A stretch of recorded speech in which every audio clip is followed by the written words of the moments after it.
I'll get that photo. Oh, there, right? Beautiful. Did you get it? Yeah. Did you have a good day? Yeah, it looks like we've got price agreed on one, and hopefully get another one done.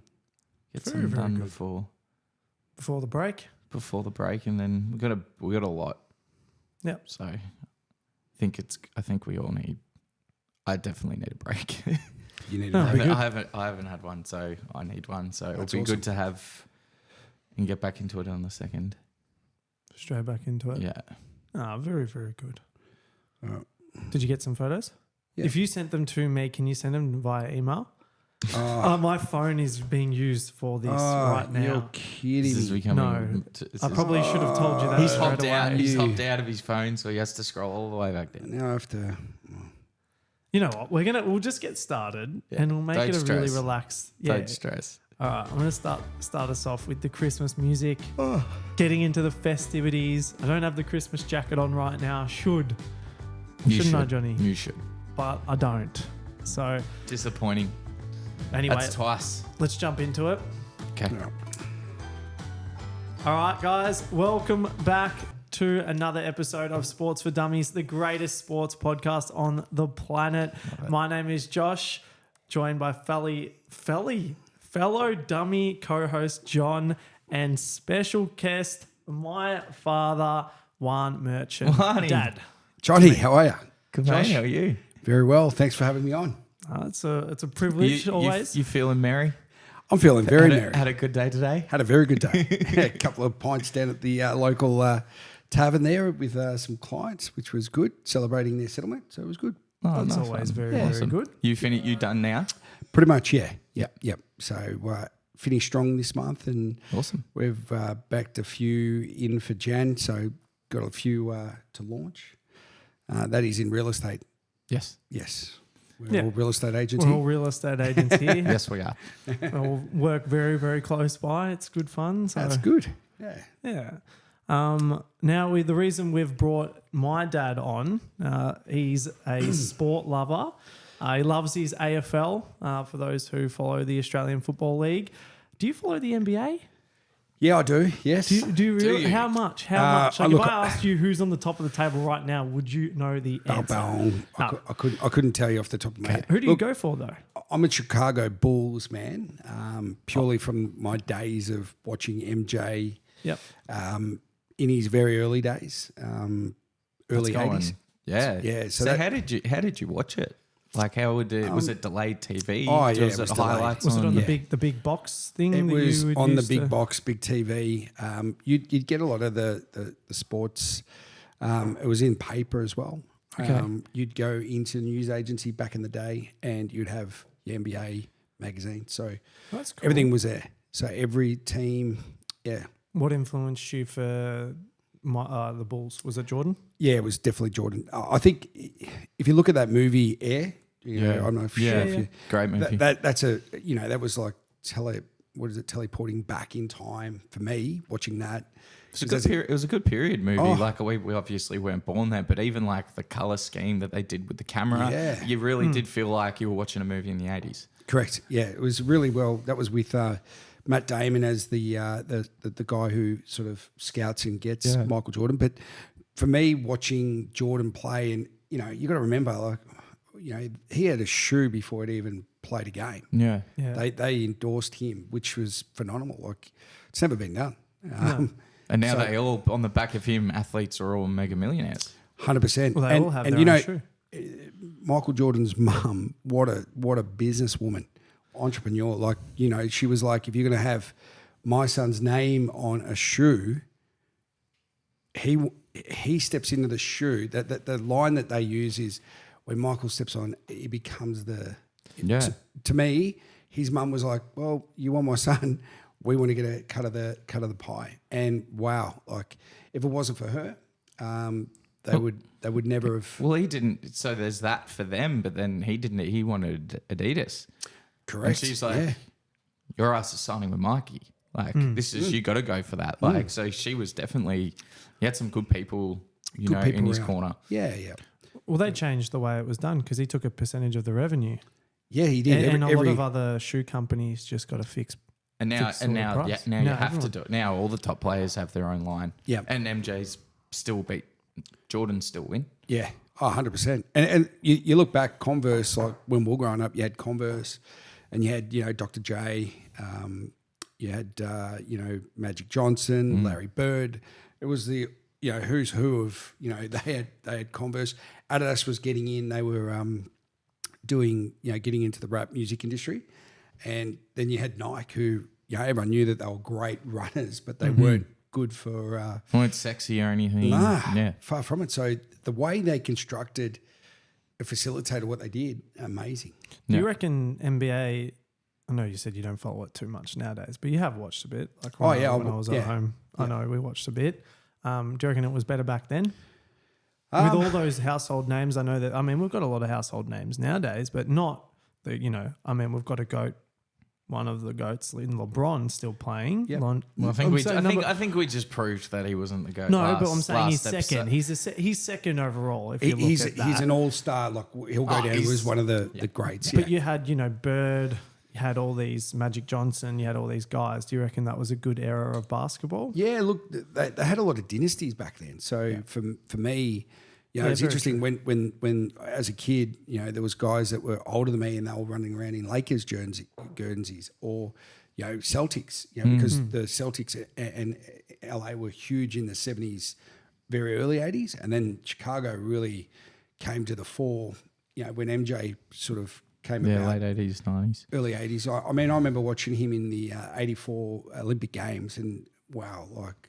Well, he beat, because back then the Olympic side, you weren't allowed to have an NBA player. Correct. So you played in what? So the NBA now, you have to have NBA players. It used to be college players. So MJ played with college players, and he actually beat the All Stars. So he beat Magic and Bird in the All Star game. Yeah, right. as before he played a game in '84. So it's a pretty impressive sort of resume, but it just goes to show, like even that guy that Matt Damon plays, he analysed the video where I think it's where he's at South Carolina. He shoots the buzzer beater to win, and what really made Matt Damon or the sports guy say we need this guy was the anticipation. Jordan was hungry, like he was like, "Give me the ball, give me the ball. I want that moment." And that to me, the amount of times they talk about how Jordan took so many shots, and they only show when he got it in, but he had a lot of failures. What's a famous quote? I've missed this many times. I've lost this many games, and that's why I succeed. Yeah. So the fact was, he, even though as a young guy, he was not afraid to lose. Yeah, which take was the shot, take the risk. To take the shot. Like he wanted it. There was guys better that were already destined to NBA greatness, and yet he was there. And that guy, I forget Matt Damon's Character, yeah. Yeah, he was one who goes, mate, they had all these guns, but they gave it to MJ. That shows the quality and the confidence. But for him to even do that. And he didn't hesitate and bring the ball back into Worthy, like he just shot. He just shot. Yeah. He was just, cool as a cucumber. Yeah. Yeah. So what brings us all here today, I guess, is sport.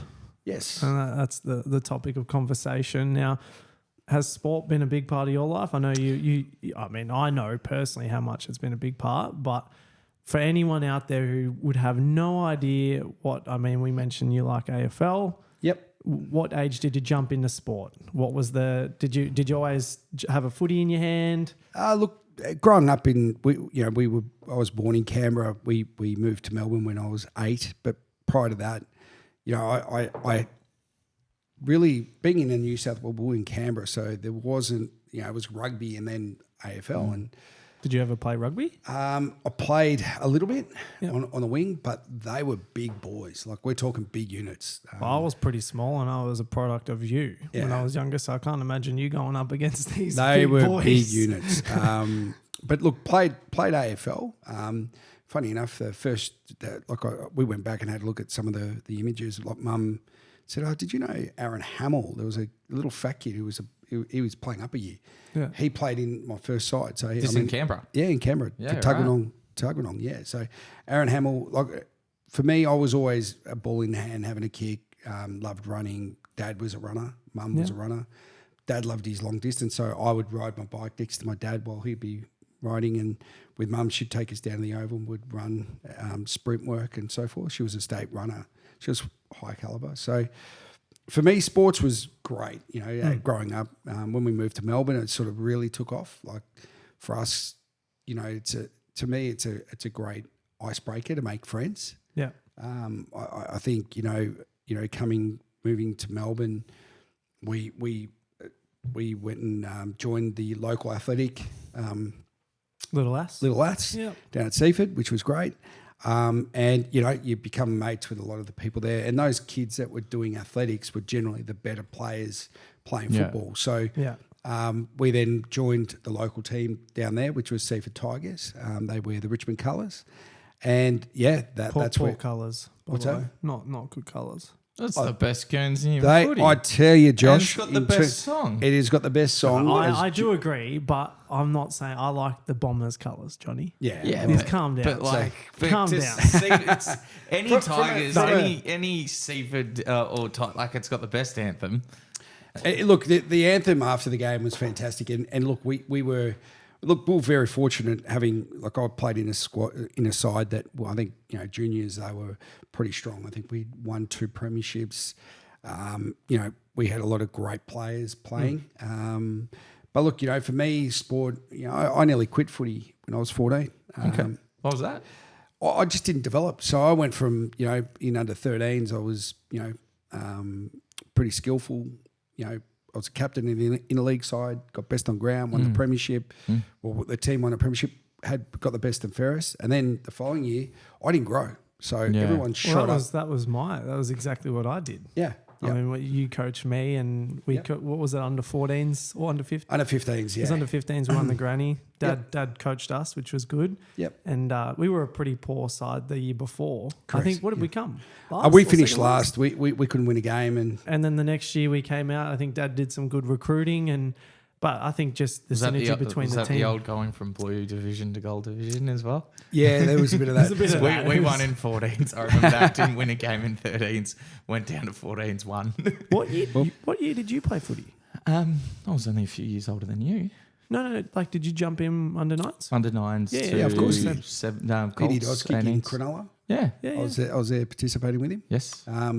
But yeah, so my sports journey started pretty early, Seaford, and then grew from there. So, but I think the key is, when sports is so much like life. We know that. Like, for me, sports gave me and opened up avenues for me to get into real estate, what I do. And, 23 years later, I'm still in the industry. And, build up a lot of good friendships through football clubs and also a lot of friendships through work. It's definitely opened up a lot of doors. So it was sort of, semi-professional. Yeah. I was never good enough to play at the highest level, even VFL level.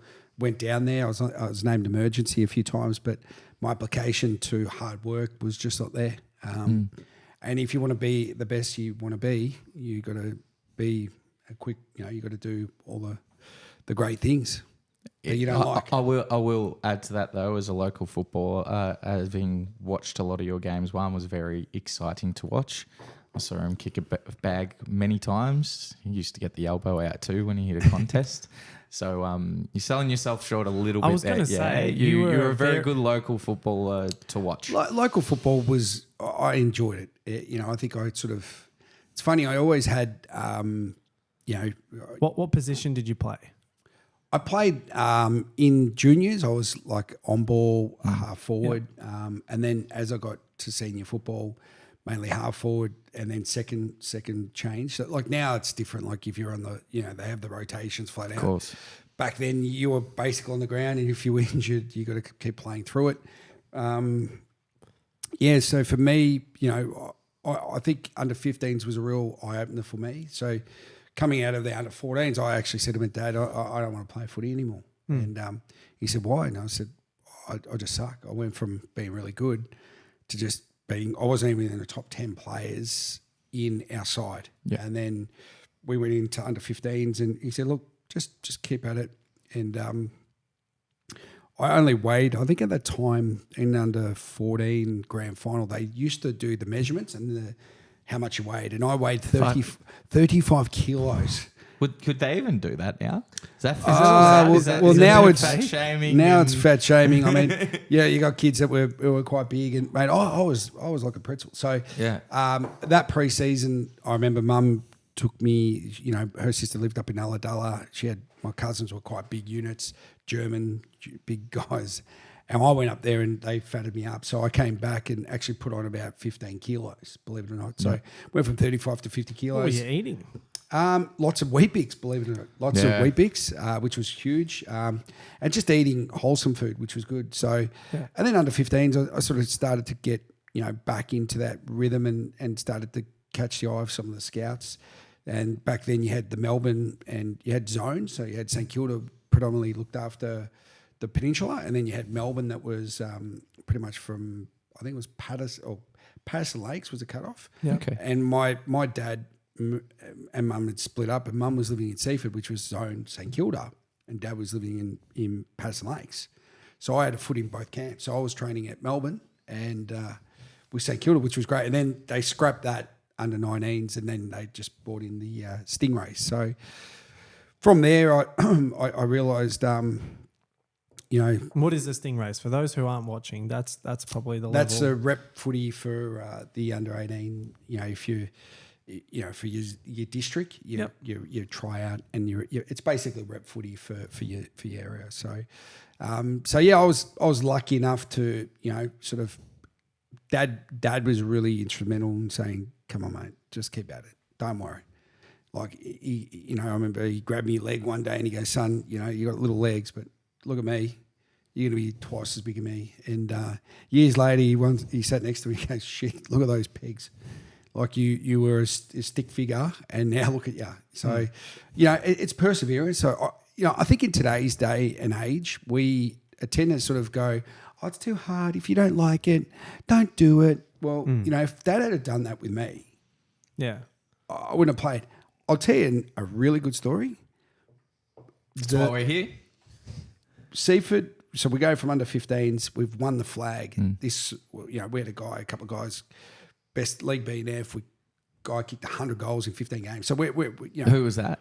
Lee Mackay, great footballer. Okay. Beautiful kick of the football, just fluent, just ooze class.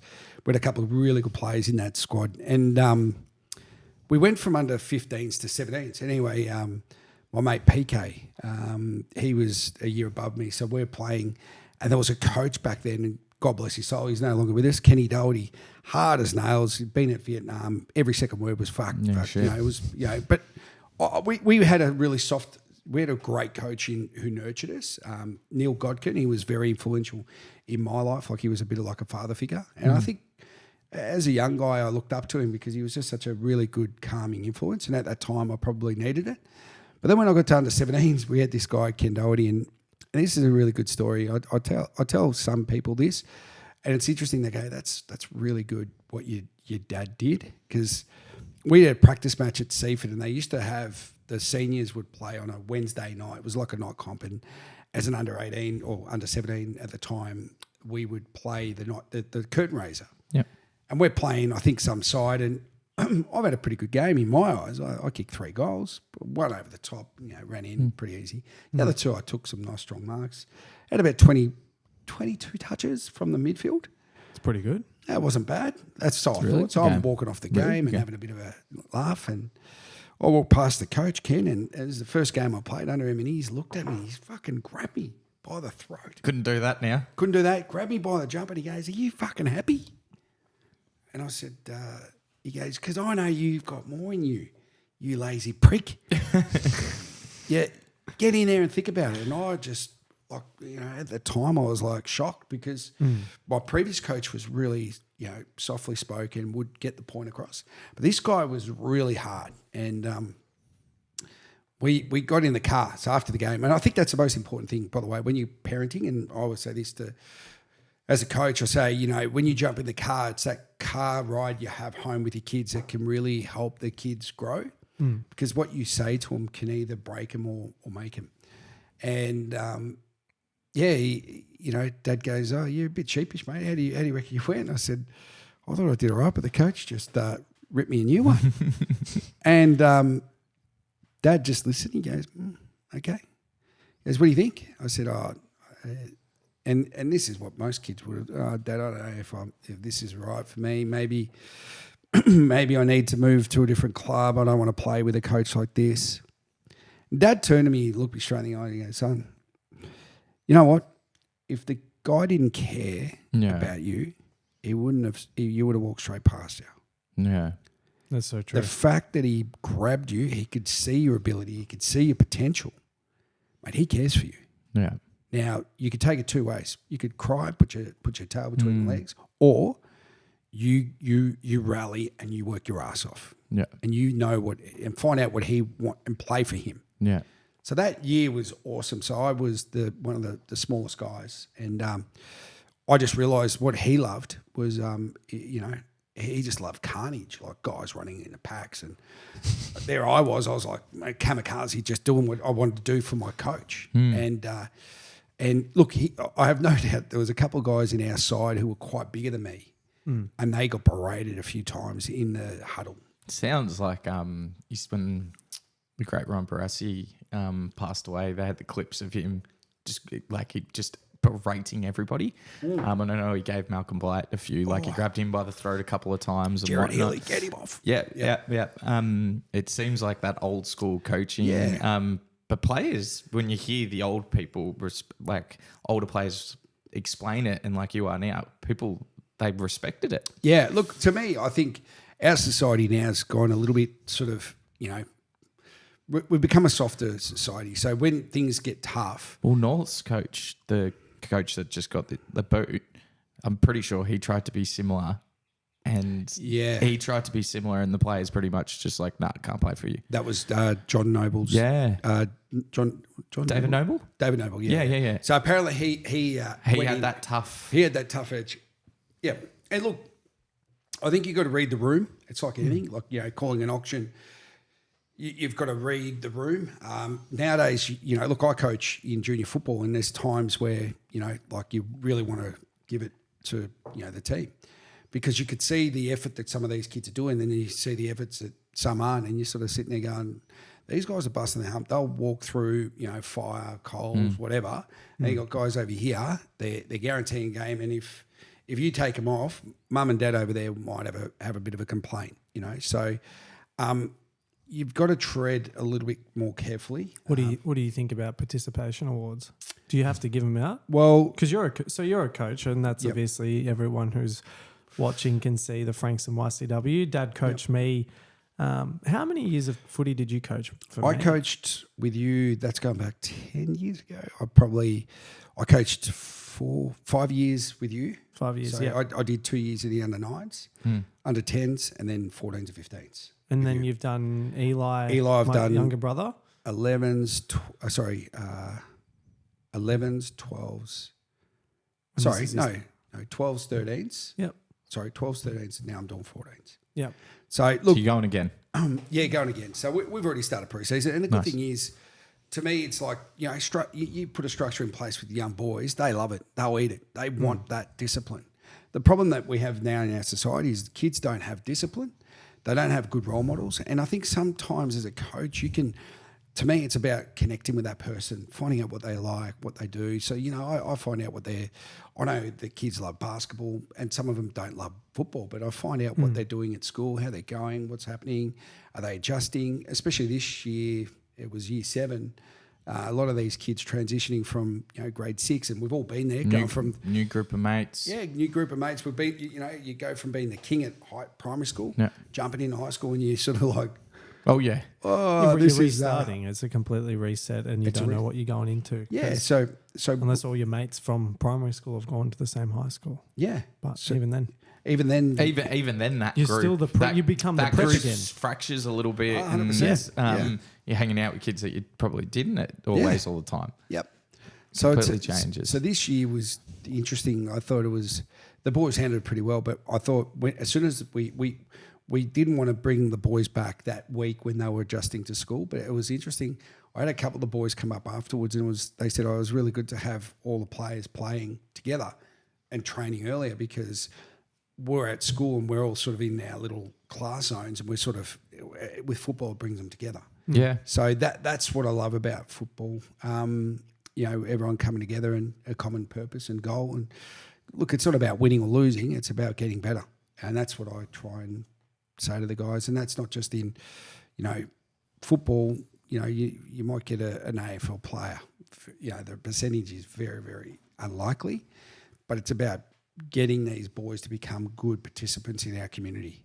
And it's great seeing some guys, now, I've had people that have reached out that have had kids that I've coached, and they've asked questions like, how did you find, like, you were a young dad with Josh, how did you adapt? And I said, look, it's pretty hard, but this is what you got to do. And you're going from having a child to... Wear a rubber, people. What's that? Wear a rubber.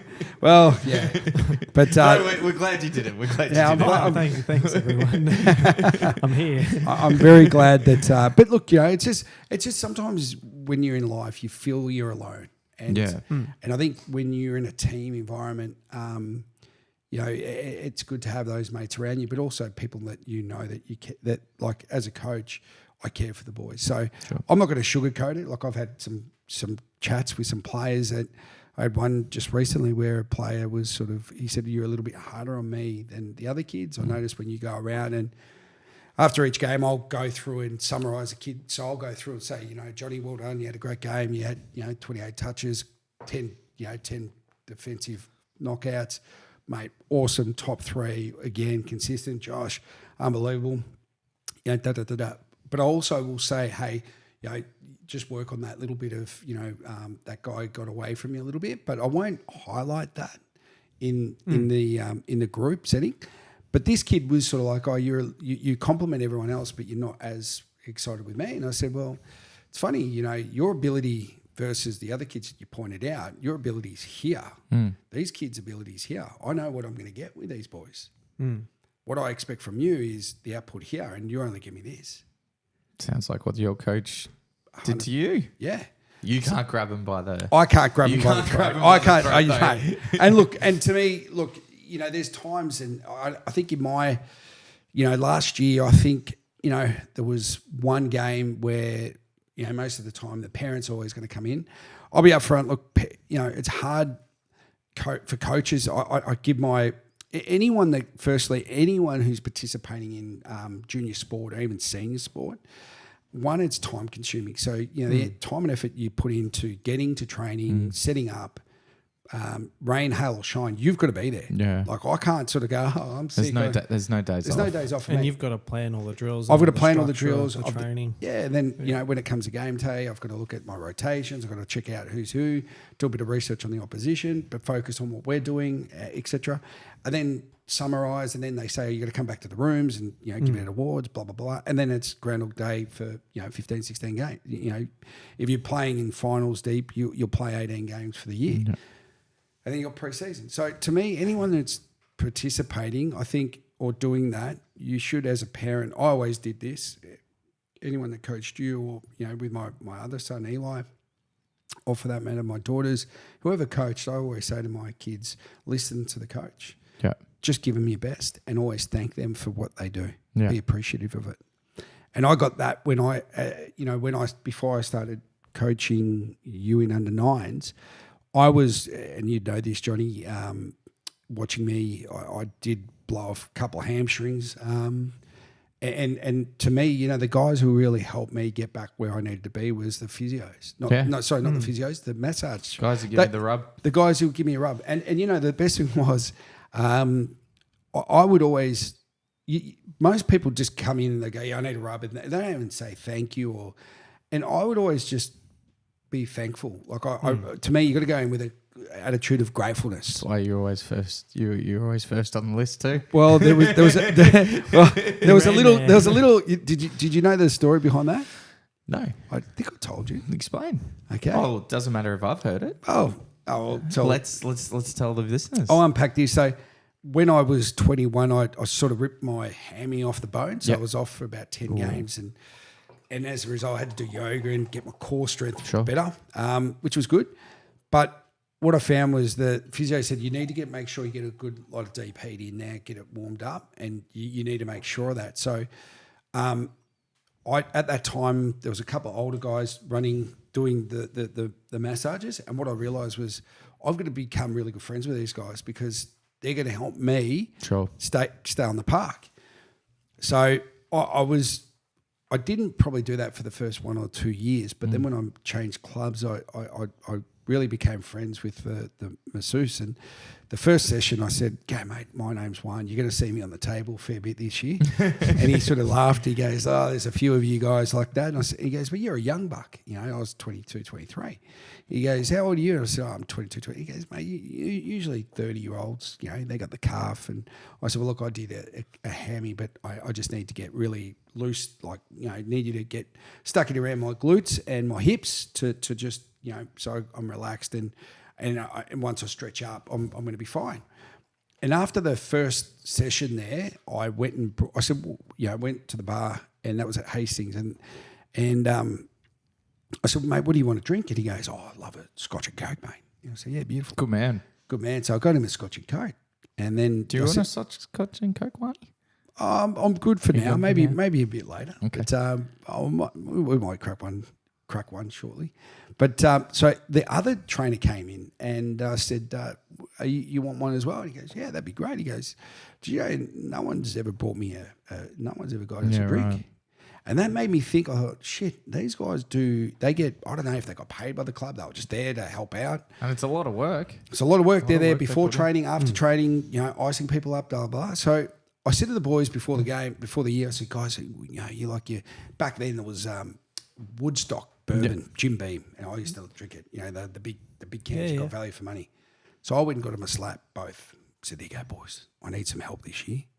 Can you look after me?" And they said, "Yeah, no worries." So, mate, I at that stage, by this stage, I was coming in and they would look after me. And when I went from, I played my when I went back home to Seaford, I was Brucey.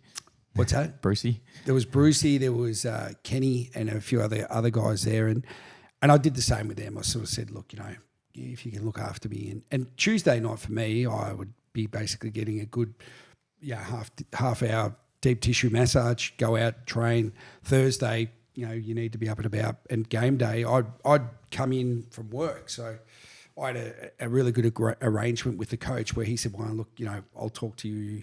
The team had to get there at 12:30. We played at 2:00, and I was getting in at between 1 and 1:15. So by that stage, everyone's getting strapped. So you get your ankle strapped to keep it strength. And then if you need any strapping on your shoulders, your fingers, that was all done. And then they'd get into the deep, because you don't want to be taping while you got slippery hands. No. And it was funny. They had the guys in the end. They said, "Well, how do you get away?" Because I'd come in, have a suit, and Just go straight on. I'd just be straight in, bang, and they're going, "How did he get in there?" And then a couple of guys ended up getting a board, and they had their names at the top, and a few of the boys, Kenny and Brucey, they gave me the nod and jump on, and I'd be in there. They go, "How did he get in there?" So the way I look at it is, if you look after people, they're going to look after you. And I always made sure, like even now to my young guys that I'm coaching, I say, "Guys, look, say thank you to the runner. Say thank you to the guy who's putting out the pads around the goalposts, has to take them off. The guy who's, putting out doing the lines around the oval. Be grateful." Because they're doing that for free. They're doing that for free. That's And all just community service. Yeah, yep. Put to so you guys can play. Yep. We've got a president who's come down. He cares for us. We've got people that, and thank your parents. Thank them for letting you come down and taking you to training, because without them, they wouldn't be able to do it. So I'm trying to instill that gratefulness into the boys, because I think in this society, it's just like, click your fingers. I want this. I want that. Da da da da. A lot of parents are running around like headless chooks. But if I can get our boys to be able to appreciate and give that love to their mum and dad, to me, I'm really proud of the group that I've got at the moment. They're really great kids, and I know when I coach you guys, there's a lot of great kids there. You did a hell of a job coaching us. There was a lot of the team at the start, probably when we came last, Yep. there was no, I don't know, not the word culture, but the synergy between the squad. There was no accountability. Yeah. And then I think you instilled that, if it was one in, all in. Yeah. And it was that whole, if one of you is going to go down, you're all going to go down. If one of you is going to win, you're all going to win. Yeah. And that's important in a team sport. 100%. And I think you see it. I think in any squad, any team, I would say. Yeah. When you're all just gelling and you've got that Flow. and it's selflessness as well. It's like, Yeah. hey, pick the player up. Come on, let's go. Yeah. Chin up, next one. And we all make mistakes. And that's what I love about. I could never play cricket because my mates would always say, "Well, you got to play cricket." I'm like, mate, I love cricket. I don't mind watching it, right? But I remember playing cricket and I was in the net smashing and they go, "Mate, you're going to be fine." Went out. I think I faced 8 deliveries. I hit 2 sixes, a 4, and then What were you fresh. playing? One day or like? No, this was like 2 days. So you play Saturday and Sunday. It was scorching hot, 38 degrees. Stuff that. I've fresh aired the next 2, and then it's hit the inside of my bat, clipped the bail, it's gone. And I was sat on the sideline like for about 4 hours. Yeah, okay. And I said, "This sucks balls. I'm not yeah, playing." yeah. And Same for me. so whereas with football or even It's- basketball, It's on. it's Constantly. it's on all the time. You can make a mistake. If you get the ball, you shoot in basketball, you miss it, it's okay. You run back down, you defend, It's going to Get come another back. shot. you go get another shot. Football's no different. If you miss the goal, okay, set back up, get the zones up. Let's try and press. Let's make sure that we can hold the ball in our forward line and create another opportunity. With cricket, mate, that they talk about a team. That's no team. You're an individual. Bowling, batting, that they are looking not like that team environment isn't so much. So I found, don't get me wrong, like I get it though. Like in those sports, you all have to play your roles. So obviously, cricket, you've got your better batters, your better bowlers. Yeah. The better bowlers obviously go in at the end of the batting. The better batters. There's a lot go of in- downtime. there's a lot of downtime. downtime. But what I do admire with cricket is it's non-political. So with football, you say for example, I'm happy to talk about this. You got these woke ass parents, right? Sorry to say How long this. did it take for us to get onto the woke topics? 37 minutes, actually pretty well done. Well done, Marty. Well, put it this way: with cricket, if you're a gun batsman, you're in. They put you at the top. If you're the best bowler, you start bowling at the top of the order. Yep. In football, they don't. If one quarter the guy could be dominating. Okay, you're in the back line now. And this is in juniors. Okay, I thought you were going to No, AFL because I was going to say who's being discriminated if they're a footballer. Well, in terms of football, Yeah. are you asking that question? I'm asking that question. No, because you said they're not politically correct for cricket. Where What I are mean they by in that, footy? what I mean by that is they're actually rewarding for effort. Of course. In juniors football, sometimes they don't allow that. So Okay. if they have this mentality, you got to be brought back. To me, I think if you want to be a great team, you need the guys pushing at the front really hard, keep going and get the guys, because you're only as good as your bottom Sure, six. sure. And I you gotta get what these- you mean now. Yeah, it's like baseball and cricket. You're going to have your better bowlers going to start at the Yeah. top. Yeah. Your better batters going At to the start innings, at the top. Yep. Obviously, you're going to start off, and the footy field, start off at wherever they're meant to be in their best, probably strong suit positions. Yep. But after that, it's kind of like Everyone hey, gets everyone has gets to a go turn in down. the for Everyone the- gets a yeah, turn. What a everyone load of gets a shit. turn in get Look, what you meant. don't I get me what you wrong. You can't do that in cricket. You It's can't do you're that in out, you're cricket. out. So I think that to me, like participation awards, I think are up to under 11s, Sure. under 12s, maybe do Sure. that. I think you've got to teach the kids some really Did good you have to give understanding. it participation awards in your last season? Well, last year I think, and this is as a club. Maybe don't answer if you don't need to. No, look, I was pretty vocal about it because I think I summarise all the boys' games and their performances after the game, and then at training I get around them. So hey, you did really well. How here. do you summarize? Do you do that as a one-on-one with the players, or do you go through everyone? Do you talk about everyone in a group, or So how does that work? after the game, I'll go through every player. Sure. So You'll stand with them. I'll and stand talk in with them front. briefly. Parents are there, and I'll talk about some really highlights. I'll talk about maybe some areas they need to improve. The areas I need to touch on, maybe you don't want to. It's a bit harsh. You bring. Yeah, I could say, hey, look, there was a couple of times where you could have just ran to the ball and you chose not to. We need you to work on that. So what we're going to do is we're going to get a pad. We're going to get this, and we want you to pick the ball up, get used to that connection with that physicality. But you wouldn't do that in an open forum. So it's more softly, gently, training. And you talk to them and you ask them questions. To me, it's about uplifting the kids after the game. At the end of the year, to me, they have a best and fairest. And I said at the time, I said to the president, I said, look, we're a junior club. It's not like the AFL where the AFL do diddly squat. They'd never put any money back into junior football down here. So they're relying on supporters paying money, parents and sponsors. Now, I said to the even down here, 100%. You hear it all the time because I know they give nothing to the country leagues. No, they don't. And there's a lot of good players who come from there too. So you reckon it's very nationwide? They're not great with the junior development. The junior development, I believe, is a real. If the AFL need a real good look at it, but they're not going to do anything because they're Goliath because they got major TV sponsorship. But the problem is you're only as good as a product you have. And it is back to grassroots footy. There's a lot of great footballers that have played on the peninsula down here that could have been playing AFL. You hear those stories all the time from current players, past players. Yeah. They're like, the best player, like some of the best players Never played. Because we all played against them and they just, for whatever reason, they weren't seen or whatnot. It's interesting though because NBA, NFL, like their college, their development is 100%. massive, and they spend like the money that goes into college football. College football is bigger than the NFL. Is almost bigger than the NFL. 100%. They develop it. Well, the way I look at it is our system's wrong in our AFL. So we've got, like, if you look at the college, there's a lot of kids that go to college and they'll get their degrees. They get to play at the high levels. They'll be there at the college for 4 years. They're playing on national TV. They're big audiences. They're like rock stars. They're jocks and so forth. Then you got the cheerleaders. You got all the lacrosse. You got all these great things in universities.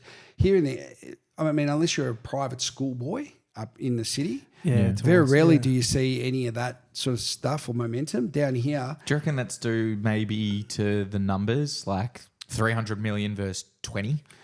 Potentially, I think there's a bit of that, but how cool would that? How cool would that be if it was a bit of that? Oh, look, I think the AFL, in my opinion, they do a lot of things really well. And there's some grassroots footy. They talk about grassroots Auskick footy. They'll get guys to run out on Auskick, but guess what? There's a lot of people that participate. They don't actually put money back in and invest it into getting better coaches. So can you imagine each club having a full development coach, like an academy, right? That doesn't happen. You look at the NFL, you go to the European countries where the Soccers are, they have academies that they identify talent straight away and they go, mate, we're going to... Some of the clubs do have it though. That's actually so Sydney have the academy, they've got their little zones for Sydney and Queensland. Correct. So but it's unfair. Oh, it's unfair. But down here, like you look at to put it in perspective, are we zoning it or not zoning it? Well, this is where Carlton and Essendon and the big clubs got penalised because we would get all the players. 100%. They created the draft. Yep. And now made it a national competition. Sure, whatever, that's worked. Not complaining about that.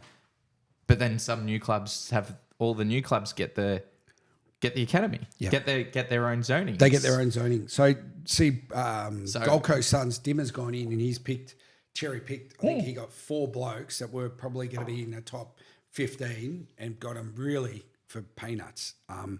But that's ridiculous. Yeah, and I'm all for if it's homegrown. If it's a national one, then certain teams shouldn't get a academy. Yep. Or let's go back. Well, see, Hawthorn and St Kilda had zones down here. Yeah. So, and Melbourne encroached a little bit. So they were the 3 sides that you would go. So there was a lot of guys. Dermot Brennan got picked up from Frankston. You had, there was quite a few people. But then when they brought in... I didn't know he was a Was he Frankston? Yeah, Frankston boy, yeah. Who was this? Dermot Brennan. Yeah, he was PC, wasn't he, as well? What's that? P-Star? No. Frankston? Frankston, yeah. He's I think his brother went and played at Pearsdale from memory. Yeah. But getting back to Dandenong Stingrays, when I played there, they were called the Southern Stingrays, so they were located in Mordialloc, right? So we played at Mordialloc. So the under-19 St Kilda was demolished. The 19, so you had St Kilda, Melbourne, all the sides that were amalgamated. They just got rid of that and they made Southern Stingrays. So Stingrays basically allocated from pretty much Mordialloc all the way down to Portsea and a bit out to sort of Pakenham, out there. Think about this, 20, they would have been, I'm 47. So this is going back nearly 20 years ago. The urban sprawl has pretty much tripled, right? And we've still only got one side representing down this area. So to me, I'm looking going, how many great players are getting missed? Yeah. Like we should have a Mornington or a Frankston down here. This is what I'm trying to say. Like a peninsula. A peninsula, 100%. It should be like a side. Peninsula Dolphins or whatever, right? Yeah. Because, some of these kids from Sereno, like Tommy Lynch, who's at Richmond, he got drafted, and you got Uniac and all these guys. The thing is, I look at it, the Peninsula's been a great nursery of great footballers, but junior football really cracks. There's a lot of crack. I think the foundations need to be better. Okay. I think AFL need to get behind that. If they don't, I think they're going to be. I think you're going to see the caliber of football start to deteriorate, because if they don't invest, like we used to have as growing up, and some of my idols would come to your school. So imagine when you're at John Paul College and I remember that actually. No, I remember Nick Rewalt, and they used to you had Gary Lyon, Dougie Hawkins, Spud Frawley. These guys were invested in growing from school to school to school. Nathan Burke and these guys. So we had live people that were playing, and we'd watch them on Saturday, interacting with our kids and growing the sport grassroots. So our football really did well. At the moment, when was the last time you see the AFL players actually walk into a school and actually? I wouldn't know. Do they come Doesn't to happen. relays or? Doesn't happen. Yeah. And this is where I think, the AFL, their sports rights that they've got are huge. Like, I mean, to me, it's like, invest back into your junior. Like, there's big country towns that used to be big nurseries. They can't get the players anymore, because the players that were there used to be the farmers. Maybe the agriculture's slowed up. Those kids are now moving to the city. So some of these sides we're seeing in the country are folding. Wouldn't it be better for the AFL players to be actually doing that themselves and jumping back into the community and showing their face? Well, you would think clubs? so, but they're professional. It's It's a different professional athletes now. Back then, But what do you mean back then when they were professional athletes? They weren't. So you had there was a select few that would go out and do that. A lot of the guys when I was growing up, like Gary Ablett Senior was one of the first, and Wayne Carey were one of the first pro footballers. And back then they were getting, I think Dermot Brereton was one of I heard him say it just recently, he was on $200,000. Now $200,000 now, like I think the average junior guy coming in will get just under 300,000. Yeah. But 200,000 back then was a lot of money. Majority of them weren't, like I've met guys that were playing in the 60s and 70s. They actually paid, they were Hawthorn, Premiership players, they were paying their subs, going to the discos, turning up on a Saturday, they were televised games. They didn't get paid. Yeah. Right. So remember Michael Moncrief? Yeah. Michael Moncrief and Mike Fitzpatrick, they did the Players Association. They said we need to start to put in some, and they formed that, which was awesome. They've got a good documentary on that. But it was really interesting to hear that some of these great players never got paid. And it's like, if you look at the basket, Bill Russell, what did he get? Oh, well, he was so Wilt Chamberlain got 100,000, was the first $100,000 player. And because Bill Russell beat him all the time, he said, I want 101,000. Yep. Otherwise, I'm not playing. Yep. And he's like, well, Will gets this. And he's like, yeah, but he loses. Yep. I win. And that's where... But different mentality. Very different. But back then, the thing that I look at is sports, you need to give them... To me, it's making sure that the kids come out better. Sure. So for me, what US do really well, you get into a sports program like that, you're automatically going to get a degree. You have to go to college. Yeah. And that's going to open the door. So for me, I was lucky. A lot of them do business. Yeah. Like that's their acumen. mind. Yeah. Yep. And so for me, when I played footy, and a lot of them do down here, semi-professional, a lot of the guys I played with, I was fortunate enough to get a job through football. So they paid me and got me a job in real estate. And that's how I got in. You'd have to change almost the fabric of, the under 18s comp for that to work though. Like you'd always have to make it university based. I think that's a really good debate, and I've always said I believe there's a lot of players that don't hit their development when they're 18 because they're not fully developed. I think it needs to be under 21s in my opinion. And you get it with basketball. You can see a lot of those great players actually happened with the footy players in the 80s. A lot of them played 100 games of twos. Yeah. And then they became great. Michael Tuck and I think Robert Dipper. Paul Kernahan, when he came over to Carlton, he played 100 games in Glendinning in South Australia. So by the time they did Glenelg, sorry, they were men then. Yeah, 100%. And you can see that's a problem in the NBA now. Everyone's going because they want their money, which is their prerogative, but they miss out on those formative years of team structures and whatnot. Correct. And they get found out because they are because they were the stars, and now they're going to be part of a process as a system. Correct, and they're not there. I think would that give more longevity to the players in the AFL because they're definitely in the NBA. The players play for a bit longer. There's a bit of more of a timeline. I feel like on the AFL players. I think the longevity in basketball now is more to do with these guys get paid so much money, so they have the best trainers. They all have private chefs. Yeah. They also don't play 82 games a year. They're playing 60. They're playing 60. Yeah. And that's where it's player management and it's also very different. It's all very different and bums and and seats. It's a far more physical sport, AFL. AFL's you're tackling and smashing, getting knocked out. People. Yeah, you're not going to get someone anymore who plays. I think. Michael Tuck. How many years did he play for? He played something like 420 or 400. How old was he when he retired? 38, I think. 38, 39. Yeah. Dustin Fletcher, Boomer. Yeah. I mean, these guys, interesting enough. Do you reckon we'll ever see someone who plays 20 years again? Well, Pendlebury, close. Pendle's close. But I don't think the speed of the game, unfortunately, I think the way... You don't need to see them play. But he owns his own fitness company. So he's the sort of guy who will look after himself to play the long game. And he's also got a lot of money behind him. Yeah. Because he's been clever with his sponsorship deals and all that sort of stuff. So very, very rare that you see that though nowadays. What in terms of your sports involvements, what have you... Can I ask both of you, what have you got out of sports? Being involved We're doing this. Honestly. So mine's more. I wasn't as good as you guys were growing up, but I've had a lot of passion just watching it. Yeah. So this is why we're here. Yeah. Is watching, dissecting it, debating it. That's why this is here. So if you want to ask what I've got out of sport, it's this. I love as a kid we used to have the Scanlon cards. So what's the Scanlon card? Back then, you go to the milk bar and you get these Scanlon cards, and on the back of it, it would be your favourite player. It could be Tim Watson on the back, or his height, how much he weighs, how many games, goals. I would memorise all these. So I'd give them to my mum and say, she would just reel them off. She'd say, such and such for Fitzroy, or such and such, and I knew everything. I just was so obsessed with football. Yeah, me and my.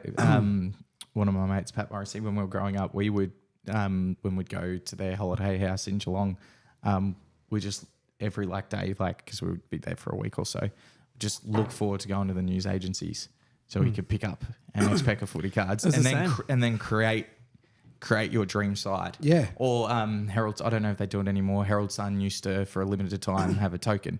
Yeah, so you take that token to the news agencies and you'd have an album. Do you remember collecting the books? Yeah. You have the full books of it. And you'd have it was really good. Yeah. That was... and you get your gold ones and your specials. Yeah. And you could trade them at school and you did all that. Yeah. That's how Supercoach has become a thing. Yeah, it's literally digital. Supercoach did that in a good way. So, but look, I think sports to me is an integral part of my life in a roundabout way. I think without sports, I wouldn't be where I am in life. I think, I completely agree. I think, from a career perspective, but I also play with some guys that They veered off from playing in a team sport and then really struggled to come back and found life lessons, and some unfortunately are no longer with us because they made the wrong choices in life. Whereas with football, in playing in a team sport, you can't hide the fact, or you can't shy away from things, and it's community. So to me, I'd rather my kids. I've always said to parents, I'd rather see your kids playing and training with us guys, rather than you don't know what your kids are doing if they're not training or doing sports. What are they up to? Good outlet, I guess. That's a good way. I mean, for me, sport, I loved winning in the sport, but I loved winning with a team. Yep. I guess for me, I mean, I stopped playing footy at 14 or 15. Yep. But then I revisited footy back at 19, and then I got into basketball, which I loved. Yep. And we won. What do you call them? They're not championships. We don't call them. Have you got a ring? Have you got a ring? He's got a ring. But The chocolate ring. that was like sport for me. I think the competitive edge. When you're on and you're playing and you're consistently in that. Yep. You I don't know what it is. Like you just get that drive. You get that drive. The hunger, the structure. Yeah. And it makes me want to get back. Like I've wanted to play basketball again. I need to actually jump into Well, it. you should play basketball. I think basketball, socially as well, socially, it's it's a great great too. interaction, especially a lot of guys I know that are sort of. Johnny, we're going to join a basketball team. I would be, if I was going to be a player, would just be like Dennis Rodman, just grab the boards and then just pass Just it grab off. the boards and then just put a pass few it off. elbows out. And just pass it off. And just pass it off. Do the flying. Yeah, there will be no offensive game. Just let me grab the boards. I like it.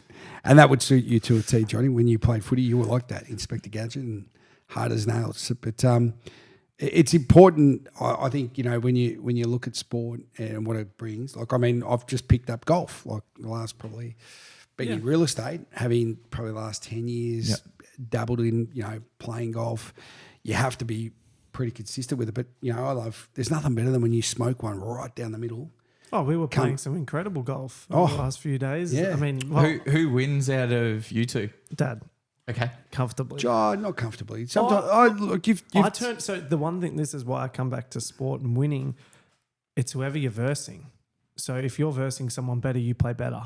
Sure. Like it brings your level up. But when you I always find myself when I play against Dad, I'll get close, but sometimes I'll beat you. There's been a few times you've beat me. And look, that's the thing with golf. Like every shot's a new shot. Yeah, It a feels beautiful someone who was horrible at it, but it feels like, it is a new shot. Like, it's a very humble It's a art. mental game. To me, I look at golf as life. Like, life, you can be flying, you smoke it down the middle, you're 50 metres away from the green, you pull out your pitcher, you think, yep, I'm going to put this right on the dance floor, and it goes out sideways. Yep. Life In just the throws bunker. curves. And then you go, why am I playing this? And then you'll eventually get on the green, you'll drain a big putt, and that just, I love golf. So it always it will drag you back in. Yeah. You don't have to be that great. Like, Have you seen the Inspired Unemployed version of playing golf? I have not. Oh my God, where they smack that when they're like, oh, you have to watch it. I wish I could bring it up. We're not going to bring it up now, okay. but it is hilarious. Anyone jump on. They literally, so they'll go and hit the shot. Yep. And you just hear him go, fuck. Like he just cracks the shit. And then all of a sudden hits a few, just loses it, launches his club. And then all of a sudden puts one in. And he's like, golf, what a beautiful sport. Next day, you ready to play tomorrow? And it's like. That pretty much summarises what golf's like. That was me. Okay. That was literally that was you. Yes, that was you a couple of days ago.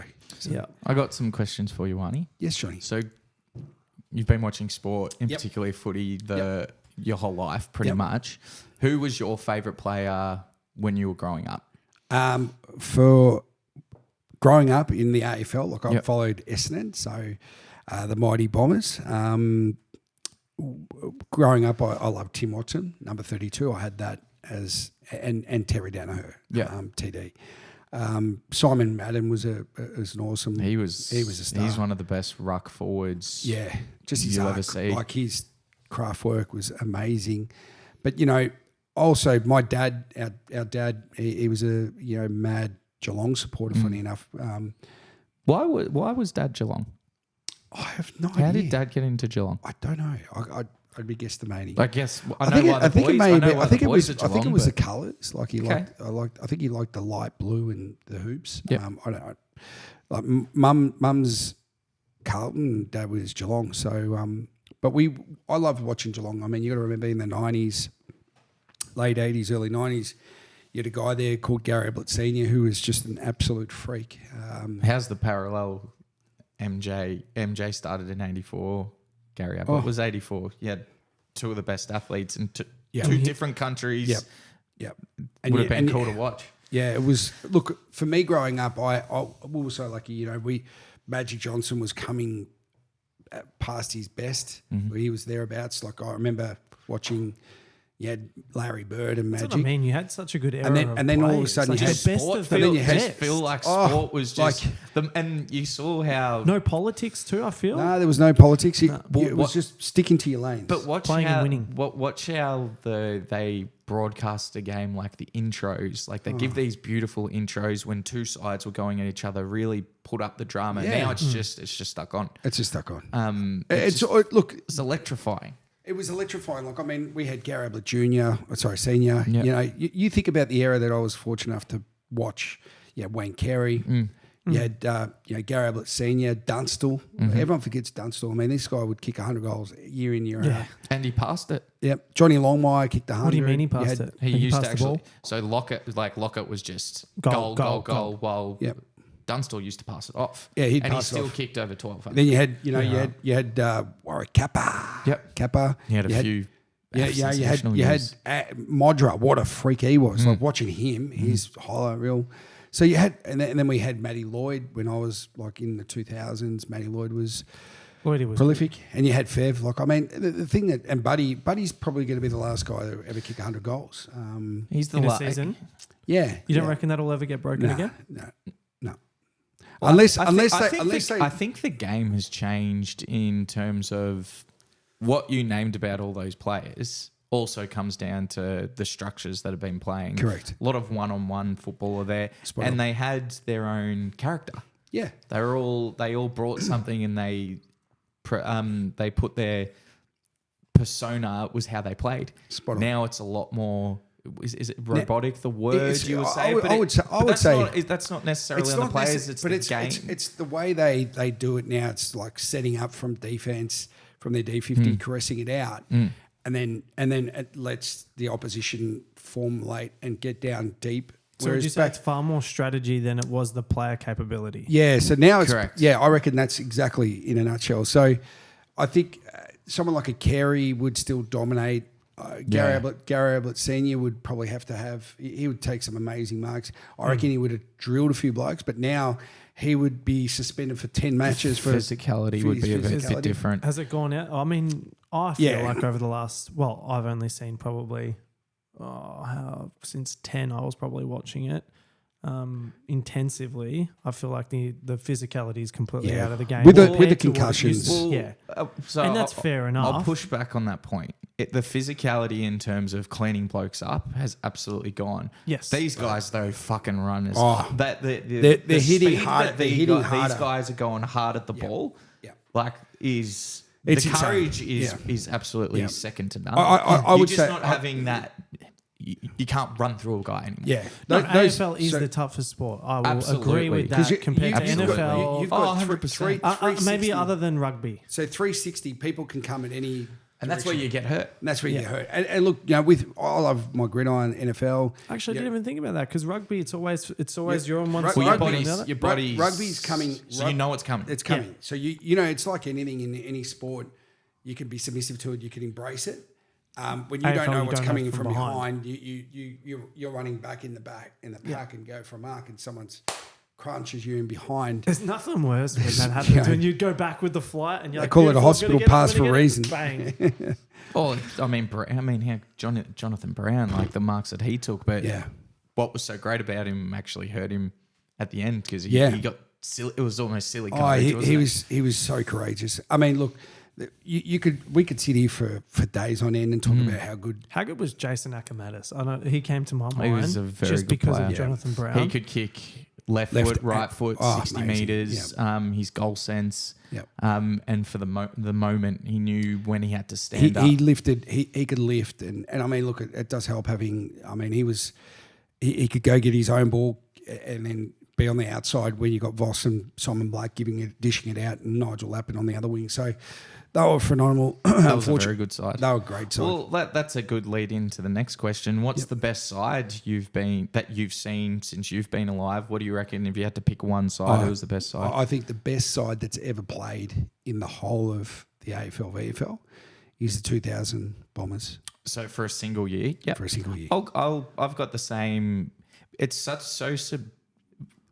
when it comes to a 2, 3 year, 4 year period, it's very subjective. Yeah. How you pick, because you can pick. If you talk dominant, But if we're if we're talking 1 year, you have to go the win losses. So 100%. Essendon wins. It's facts. They had an average winning margin in the finals by 10 goals. Yep. And they only lost one game. Against Western Bulldogs, 11 points, and that was when Terry Wallace brought in the infamous, Rodney Eade, the flood.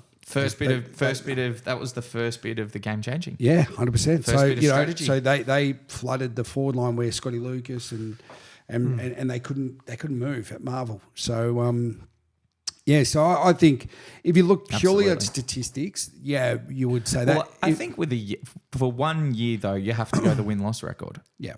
I think that's the way you have to do it. Yeah. Well, you would. It's no different. It's no different to looking at Collingwood now winning the Premiership. They've now elevated themselves with equal. You got Carlton, your mob, Bombers. I was saying it to Joshy. If the AFL don't market this is a marketer's dream. 100%. You've got the 3 biggest clubs on 17. 16. 16, sorry. You got Collingwood. You're thinking Carlton's getting the 17 very good. I think we might. I can see that. I think we kind of Look, pissed our chance away. But we've got Collingwood who've just won the flag. Yeah. Carlton for the first time have made a prelim or have been as good as they've ever been. Yep. Essendon, I think, wanted to be a part of this. You've gone really hard on the recruiting. We've gone hard on the recruiting, but the hardest thing for us, I think, it's like anything in life. You've got to have that.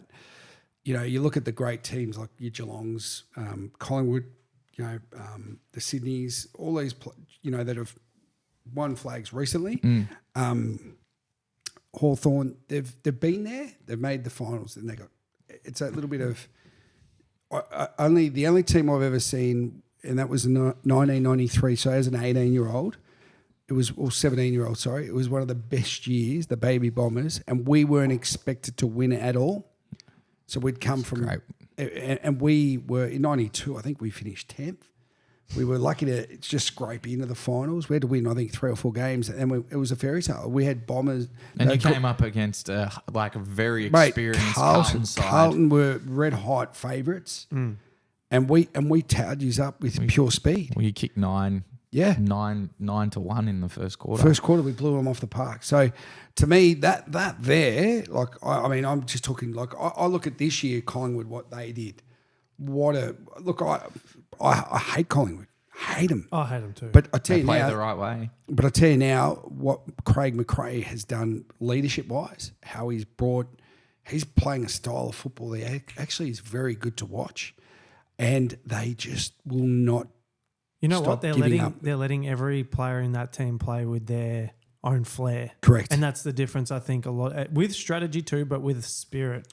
Their spirit, they've got a and look. Carlton's right on the verge. But Carlton's the same too. I feel so. Essendon just don't have that at the moment. So Essendon are at a weird one where Carlton have been. So Carlton and Essendon have been very similar in the 21st century, pretty average. Yep. We can all say. Since the 2000, I was born 1996, and apparently, we won 2000. We won I wouldn't know. I haven't seen any success. We're just under 7,000 days from winning a final. So that goes to show. But where I see Essendon is Carlton had the same problem as a big club that always looked to the past. Yeah.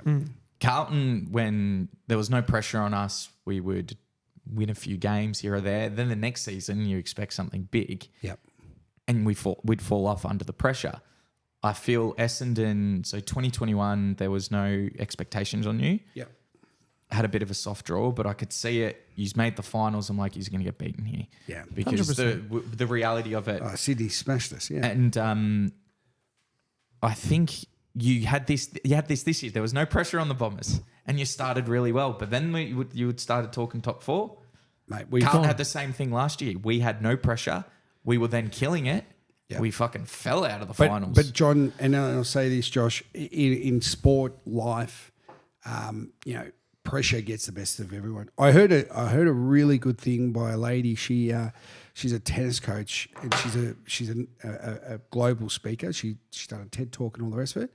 She said something really cool. I liked it. I was like, oh, that's a gold nugget right there. She said, if you're feeling pressure, it's a privilege. yeah.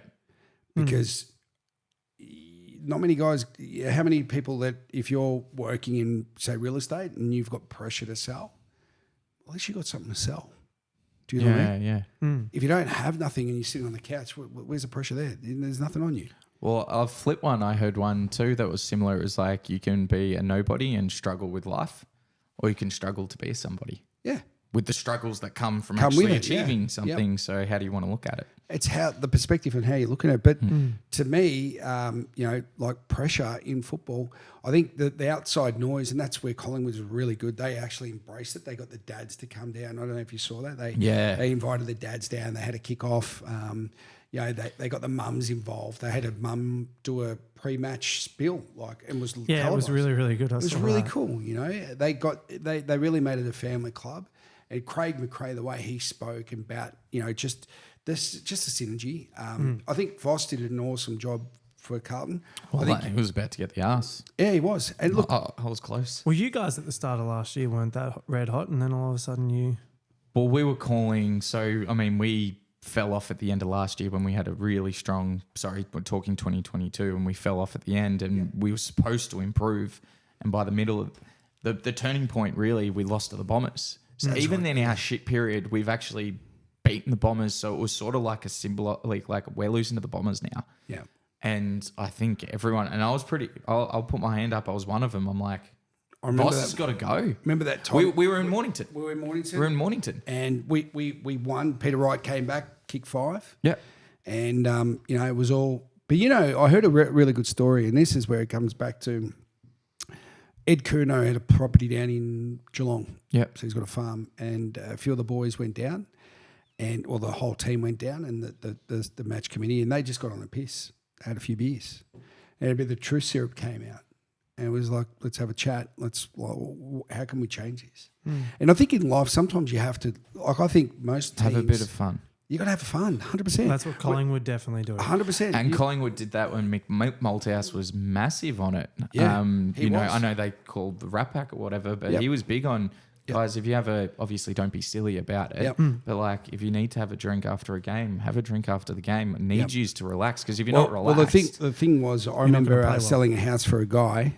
He was an assistant coach for Collingwood at the time, and I actually asked him, because he was a country boy at heart, but he could handle. He was one of those guys who could have 4 or 5 beers, and it just wouldn't show. And Mick Malthouse had a couple of guys that were looking after the Rat Pack and a few other young guys. Sure. And then you had Buckley looking after the guys like Pendlebury and a few other guys in that sort of ilk. And Buckley was this perfect specimen of, and Robert Harvey, those two. And then you had these two guys over here that were looking after Dane Swan, Ben Johnson, Didak, Daisy Thomas, Still Sidebottom, Dame Beams. And they would sit at a pub in Melbourne, and basically Mick Mulder said, look, you guys are the minders, so get them in, get a couple of jugs, make sure that they have a few drinks after the game, get a bit of attention from girls, but you need to chaperone them home, because if they didn't do that, there would be more trouble. Mick was pretty big on that, apparently. So, they had to be themselves. Yeah.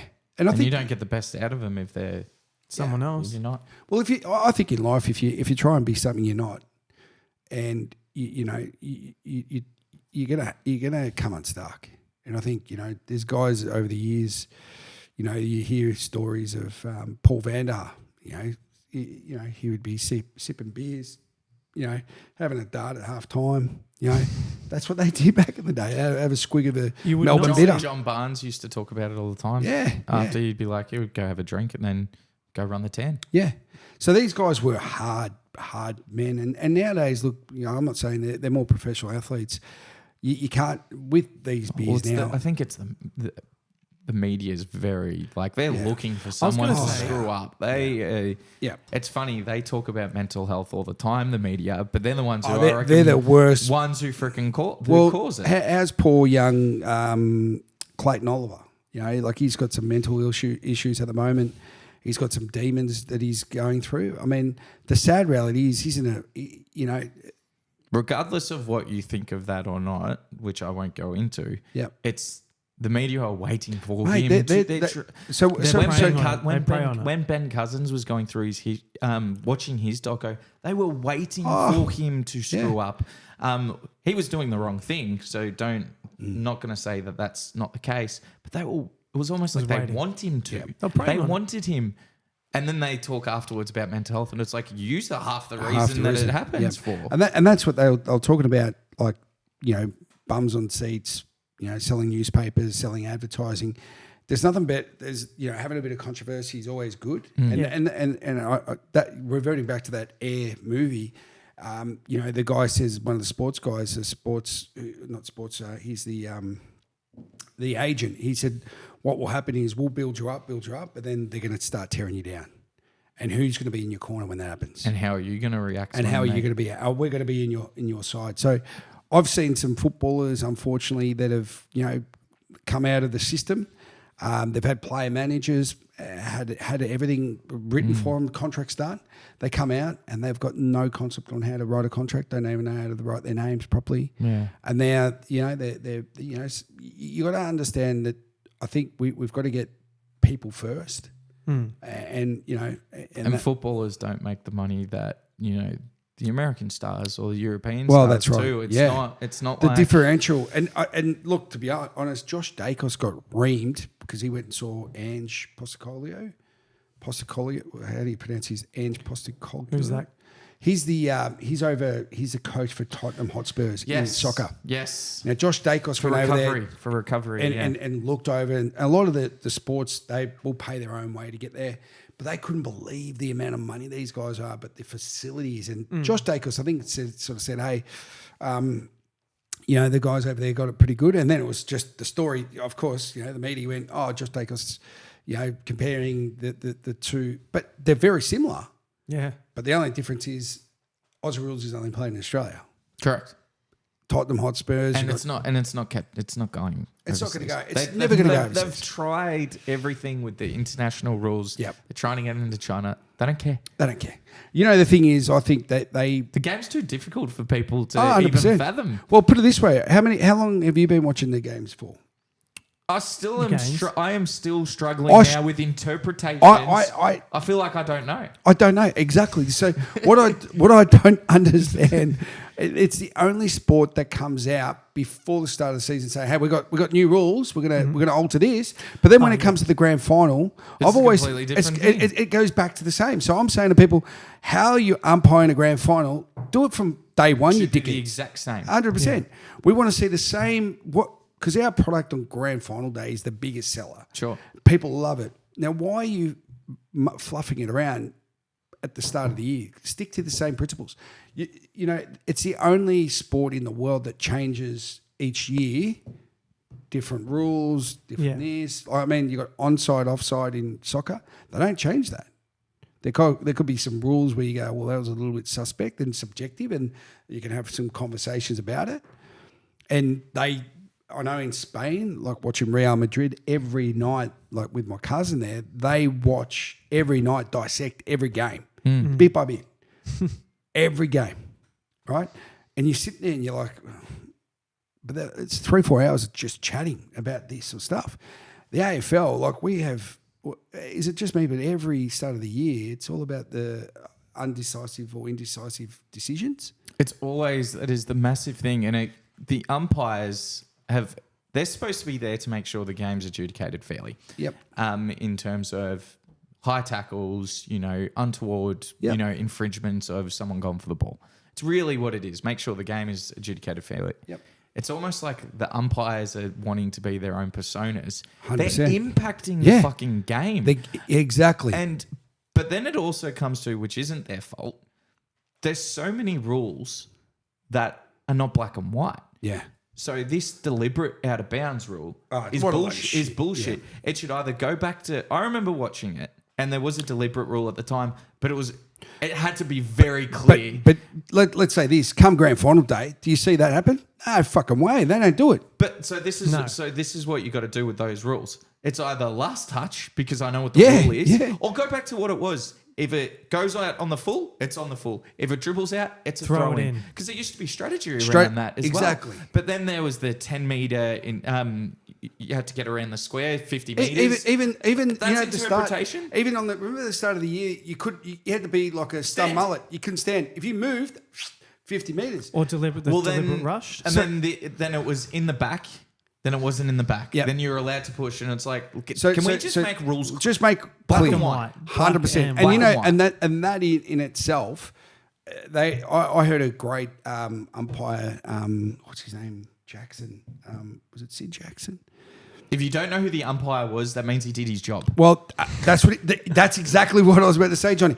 But he said when you're umpiring, if you are seen to be involved in the game, you've had a shit game. Yes. When you are just partial to it, they don't say anything, there's nothing, that means you've done really, really well. Yeah. So I think the problem that we have is people are on Instagram, they fucking want to be, wannabes, and that's okay.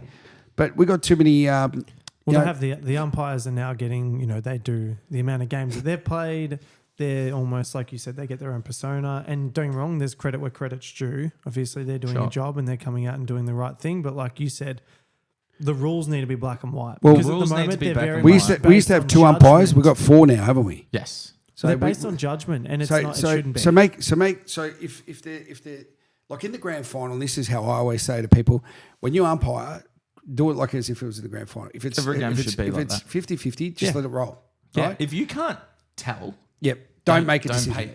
Yeah, because otherwise you're going to make it hard, and that's getting even in junior sports. Like you're going to have bad decisions. You got to wear them. Sure. That's life.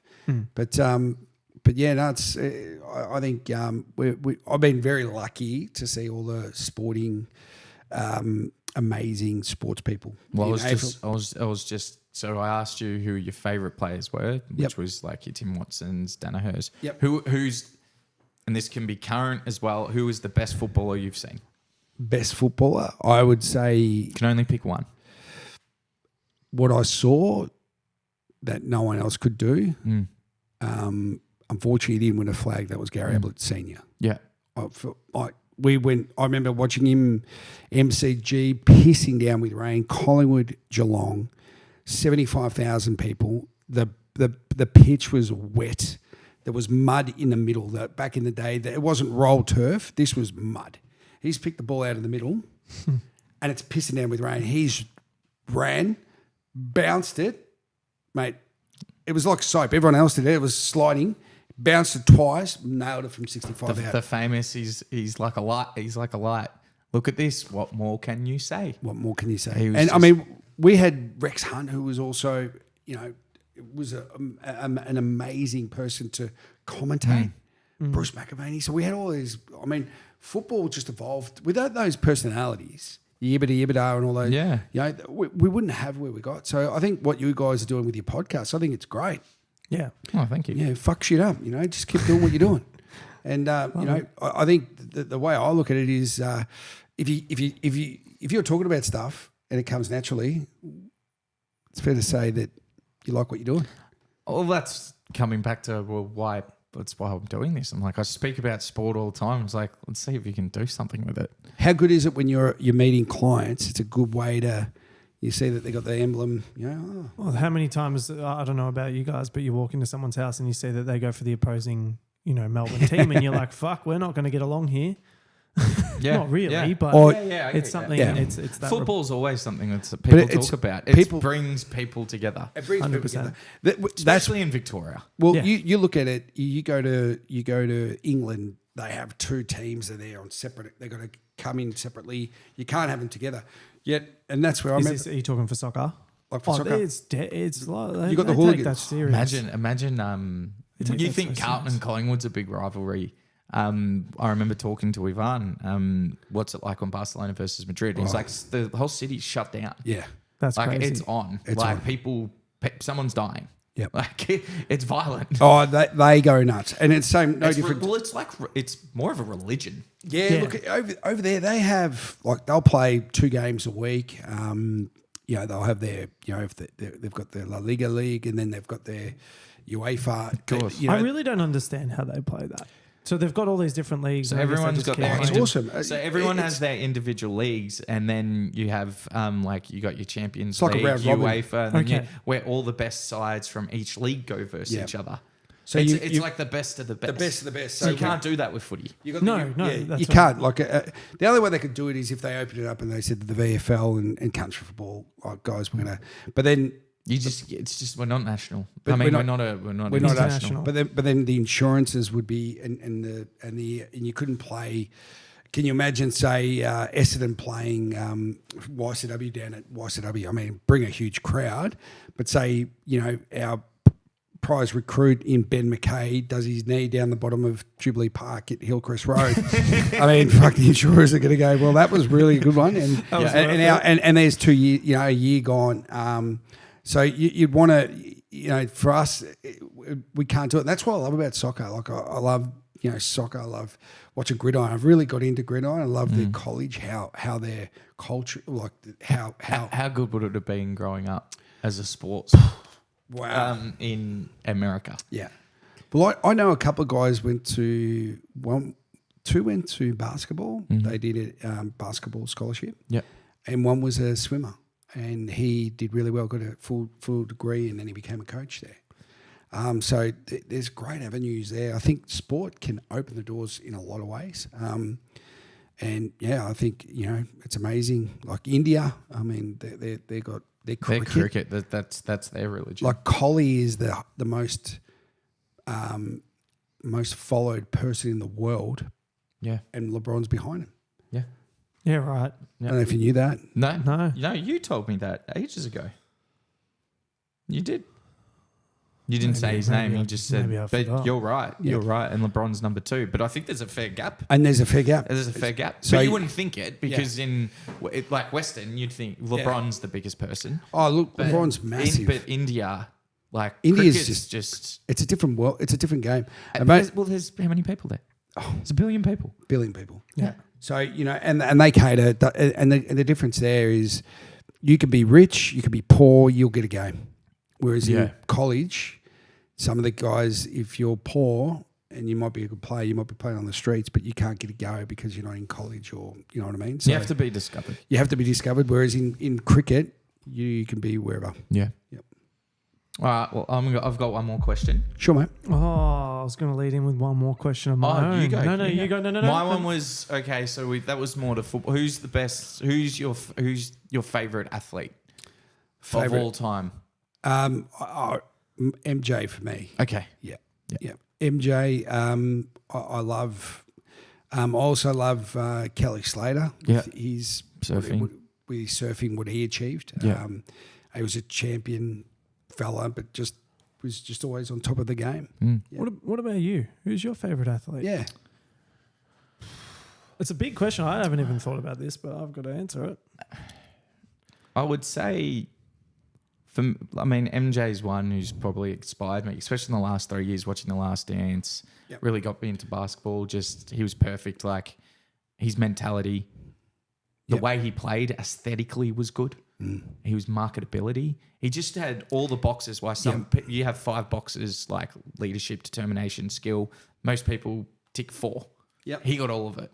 Yep. But I guess and I'm going away from football here, Roger Federer was just a delight in terms of watching him do his craft. Yep. Was very Michael Jordan-like. Yep. As in, I know Novak's surpassed him now, but for that time, Yep. Federer was the best, and I've never seen someone do with the ball what he had. And he had that grace and marketability that Michael Jordan had. Question: out of those 3, Federer, the Joker, and Rafa. You can make an argument for all three of them because they've all got their different points. Yep. But at the end of the day, the only reason they all kept playing was to have the Grand Slam titles, Yep. and they've all said that on record. Yeah. So, So you it have has to be Novak, Djokovic for me. Federer has the best peak he's got the longest number one. Djokovic has the most as a total because Yep. he's had different stints. Yep. As one pure length. Yep. Though Federer has. Aesthetically, Federer is the favourite to watch. Yeah. Nadal was just a battler. He's the greatest clay court player by a mile. By a mile. But I think if you have to just pick one, yeah. you've really got to go with who's won the most. And I would say Joker. On their day though, they could all beat each other. But how lucky! Great thing about that question, How good is that? when you talk in any other sport, Michael Jordan, LeBron, or any other sport, they're all different eras. Yeah. We've had three We in the last. we got to watch them in the same era, Yeah. so you have to go with who won the most. Yeah. Now, is out of all of them, he's my third favorite, and that's got nothing. That's nothing wrong with him. Federer's Federer, and Yep. is the most beautiful person to watch on the court. Nadal, obviously being Spanish, is just an absolute beast. Yep. But you've got to, at the end of the day, he's played less than they have. Yep. And he's won more. He's one more. Josh, who do you rate? It's actually very out of the blue. I would say best athlete. Or are we talking about the... Who's your favourite? Who is out your, of the three? Who's your... No, out of those three, yeah. No, so like No, best athlete? yep. Yeah. Gary who's your- Ablett Jr. Gary Ablett Jr. Yeah. That's It was what to watch. Well, see, you were. I yeah. saw him. So I didn't follow a lot of basketball. Another person in there is Tiger Woods.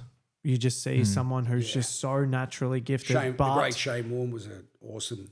but just determined. We had Like, It's the only one I remember when he passed away. Jamie, our brother, was actually quite shaken up. I was amazed. I knew who Shane Warne was, but I probably missed that. Yeah. He was at the tail end of it. Ricky Ponting. The cultural good to impact me. of Shane Warne passing, I was shocked by that because I missed a bit of it. That was huge. Yeah. How big? Kobe was big. Kobe was passing was Seeing big. That was huge. Seeing you saw all the NBA greats tear up, crying. Well, Yeah. MJ gave the MJ. best. Yeah, speech. that That's best eulogy. speech. Yeah. Yeah. Yeah. No, it's good. What were you? You were going to lead into something. Oh yeah, we're gonna lead into it now, aren't we? Ooh, Got some intense music. that's intense. I need a vote for that. So it's actually directed at both of you. Sure. So we've got Essendon and Carlton supporters. Yep. For those who are watching, who's better and why? Okay. I want to let Johnny go first. Well, you have to dissect it. So it's a long history, yeah? It's a long history. So I'm going to use the numbers. So Carlton have won 6 more games in the whole total that they've played. 6 more. 6 more games. Just 6 more games. That's such. So it's. That's good to know. I think it's. You'd have to bring it up. I looked it up today. I don't know exactly what it was. Carlton are up by 6 games. Fair dinkum. Only six. Funny, Only that's 6 a funny games. one We've to had know. 6 draws. We've Yep. played in 6 grand finals, Yep. 3 each. Yep. We've both won 5 wooden spoons. Yep. It's amazing. Fuck, this is the same. So I'm literally going to go, we've won 6 more games and we've got a 3-peat. Our first 3 grand finals were a 3-peat. And hang on. Yeah. Do you know we've got a 4-peat? You've never won 4. Are you sure? 100%. Collingwood won 4. You haven't won 3. How's it just throwing it? I like stories. And Carlton got to 16 first. So on that measure, I'm going to have to pick Carlton just because we got there first. It's neck and neck, yeah. We're not talking about... And I agree with Juan. It's Essendon for 1 year was the greatest side ever. The second best side was Carlton in 95. That won 20. Yeah. Yeah. But I think we Right, just so, get the so, night. It for- is for- so so close. to counter that, I'd have to say Essendon. I haven't looked at the statistics in terms of the games ratio, but thank you for that. That was really I like is 6 games. fucking 6 games. close. That's like Actually, when Out you of how think- many? Hang on, think about it. So I think if I looked at it correctly, it was like over 450 so games. that's like a couple of pubes. You know, But those- six games, 2 games each. So that's we're 3 years better than So- you are. If we look at it in in metrics, you play twice. But let me just say this: the most dominant season ever. And look, agree with that. we've had also all-stars. We've produced Dick Reynolds, John Coleman. They call the Coleman Medal after one of the greatest players ever to play. Kicked 537 goals in From 98 98 games, came from Hastings Football Club. Mm-hmm. Did not know that. Yes, Kicked 12 absolutely. in his first game. We had Bill Hutchinson, kicked 12 in his first game. We had, you look at some of the great players that have played, I don't know, the greats. Oh, we don't know the greats. See, this is Wani's. No, we're going back. We're going back. No, so Wani's talking to the one person. If I'm talking to my mates and start talk, I get told that I only know sport AFL from the 80s because I know more of that. You're trying to trick me that I don't know it. Carlton have Big John Nichols, Alex Jezelenko, which was like the original. That was 1970s, yeah. In the 1970s, we had. What about the 50s? We had the Dominator. Oh, That was the We had 80s. Silvani. What's wrong with this? What's wrong So with that? we had Roger Merritt, Billy Duckworth. We had Leon Baker back in the 80s. Yeah, Jimmy Hurd. great side. Great side. So we had some real, but Diesel. going back into those sides when the war was on and so forth. Post war, we had some amazing talent that came through. Cool. So very, very fortunate. So look, We had Sid Jackson, first Aboriginal player. and look, we've had more Aboriginal players play at Essendon. Kevin than most Sheedy was massive. On massive. that. So he brought in that that culture, and he really aligned us. And the other thing that he brought in was we were the first one. We're the biggest marketers. So we introduced the Anzac game. So as in pioneers, we brought in more. So in my opinion, who's the better? Like at the moment, I would say what we've done to the game. Essendon is we've won more. We're draw. We're a draw. We've got more superstars. So Steve Kernahan, Hey. Craig Bradley, Brett Favola.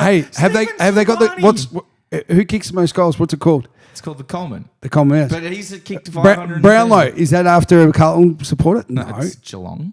Geelong, yeah. Kaji. Kaji. Yeah. And what's the other award? Sorry, Charles Brownlow. Sorry. Charles, yeah. But they call it the No, Kaji Norm Graves is Smith. their Norm beaner. Smith medal That's was Melbourne.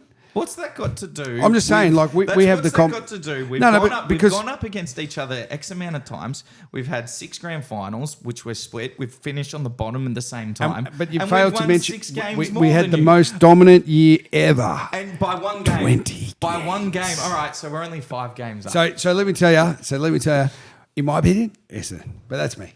But yeah, the great thing about sport, it's subjective. It is. And that And was I good. tell you, but I like your research there, Johnny. That's how you look at it. Now, who's getting up next year? Who's going to take it home? Who's going to win? I mean, Jeez. we'd all love It's a to big- say our own respective side. I I don't really actually do think Collingwood have got the right mix with players, the way they transition the ball. And you've made a couple of comments on him. I think Craig McRae is one of those coaches who's going to win multiple flags. Mate, he's got that. He's got that killer. Got that about him. He's got that Lee Matthews, Alistair Clarkson, where he could be a dynasty coach. Yeah. Well, I know some guys that played under him when they were in the VFL at Richmond, and they just said he's just a person's people. Yeah. He really gets behind his plays, just makes them feel great. So did he work under Dimmer? Yeah. Yep. Yeah. Yep. So Makes sense. so you look at that, but he had his own flair. But I think, look, the Smokies, they're not really Smokies. I'd say Brisbane are going to be thereabouts. They lost no friend. Their biggest problem that I had with Brisbane going into this year was their MCG record. They lost no friends on grand final day. They were awesome. And Will Ashcroft didn't play. Correct. And he'll come back bigger and stronger. Yep. I think, McStay being a loss, like he was huge for them. I think he's out. Yeah, he's out. He's out for the rest of the year this you- year as well. Bailey Smith from Bulldogs. Bulldogs, Yeah. And he's gone too. SCL. Yeah, but I think Collingwood are going to be the side. Brisbane are going to be there. Carlton's an interesting one. I kind of think we had our chance. We went on this Cinderella run. And So you don't rate that they're going to go as well as... I think we'll probably finish around that 5th mark. Naturally, we have to go for the grand final. Is that just taking the piss and just trying to undersell it a bit, Johnny? Or no? No, I think we overachieved. really? I think we overachieved how many games we won. I think we actually had, because in football, not every side is a Geelong or a Hawthorn or a Richmond who have 6 years of dominance. But I look at your spine, and the great thing you've got Charlie at one end, Yep. Jacob Wiedering up the other, Yeah. and then your midfield's just dynamite. Sure. With Walsh, Cripps. I think we Hewitt. need a bit more run. Yeah, bit I more mean, pace. Blake Acres was huge for you this Yeah. year. Yeah, he was massive. Big game player. Big game player. And I think, the guys are going to, Harry McKay, he's... So Harry Mackay was he was the one who copped the most shit. Yeah. For a little bit his fault, but not always. So 3 years ago, he won the Coleman and he was kicking beautifully. He had a bad year this year and was missing some shots. Before he got injured, though, he was number one in contested marks. 100%. When we were struggling, he wasn't one of the players who had no effort. Mate, he was clunky. And if you saw this in the Sydney game, he set up. He missed a couple, but he set up 3. Yep. And in that Brisbane game, his marking in the first half was elite. phenomenal. Yep. Stick with him because 100%. he reminds me of Joe Danaher, who's had the yips Yeah, before. they're much maligned. Once they get that, how good was Joe Danaher? And Joe Danaher kicked 3 crucial goals on ground in the biggest stage. Yeah. If Mackay can get right, I think Joe next year will probably go that little bit extra. So I think he's going to be pretty Good powerful. for Brisbane. Yeah, good for him. So I think that Essendon. I reckon. Yeah, it's either going to be Collingwood does or Brisbane. Essendon make the 8? I reckon they do. I think we they go will, into 8th or 7th. but then again, we'll get probably knocked out straight Yeah, okay. sets. I don't think unless we. It's Essendon style. So the thing is, we've got a couple of players there that have been like we had a dream crop. I think it was 20 when Andy McGrath went pick 1, and we were actually looking at McGlarkage that went to Brisbane. We chose McGrath, and Taranto went to Richmond. GWS. At the time, sorry, number 3. sorry. Those 2 players, they all played it. All 3 of them came out of Sandy. Yeah, They won. Sure. So McGrath, they picked him on personality. I think he butchers the ball a bit, but he's getting better. I think he's going to size up a bit. There's 2 guys that really, Nick Cox and Zach Reed. If Reed can come good, he's like 205 centimetres. They reckon he's going to be like the second tall interceptor. And we've got Jordan Ridley, who's a gun, didn't hardly play this year. So he's so good overhead. yeah, he's really He's a good. gun, but he didn't get much. So he was injured. So I think we'll be thereabouts. I think it'd be great to get the monkey off our back, and I think once we get that monkey winning a final, that would be awesome. Well, if it's anything like I feel like we follow the Clippers. So the Clippers are very similar. We get into You the do, yeah. No, I do. Sorry, you go for the Bulls. But the Clippers and Essendon have the same sort of route, is in the sense they get into the play-ins and the finals, and they get straight out. At least the Bombers have silverware behind them. Yeah, true. What I'm saying is, though, I think this year, if the Clippers, they're very. I know you try to make that you know comparison. exactly where I'm going. I know with it. your comparison for today, but the Clippers have never made a prelim. Essendon is the cream of the top. We're at and the top. Essendon are at the top. So I'm not gonna. I can't. I believe I'm like defending the I like Bombers, this but- banter. It's good. I'm just saying this year the stars are aligning. The Clippers are going to Oh, go. are we there, going and the Clippers. Bombers. If the Clippers go through and they How do much well, would that be paying, Josh? That'd be about $2 million to 1. What, for both of them to win? Oh yeah. I don't know if both of if them we win. did a multi, Let's. But if the Clippers win, that's then research. Let's find a multi if you can bet on both. bet on both. So I think Essendon's like actually a 60 to great 1, idea. 70 to 1. Clippers would be interesting, but Clippers awesome. are probably they're the most informed team in the NBA right now. They'd actually be paying pretty damn bloody good odds Yep. at this Okay. rate. Awesome. Johnny's like, shut up, Josh. Okay, Shut- Clippers talk. All right, enough of the Clippers talk. Are we? I think that was good. I think we're all done. Awesome. Wani, thanks for coming on. No, thank you for having me. That was And Josh, thank you very much. Look at this professional outfit. It's great. Yeah, it's good. It's been That was cool hearing some stories and whatnot. So it was, really appreciate you being on with us. no worries. Happy to be on, and wish you guys all the very best with your podcast, and keep smashing it. No worries. We'll see you tomorrow. We'll see you tomorrow. It's a very long time no see.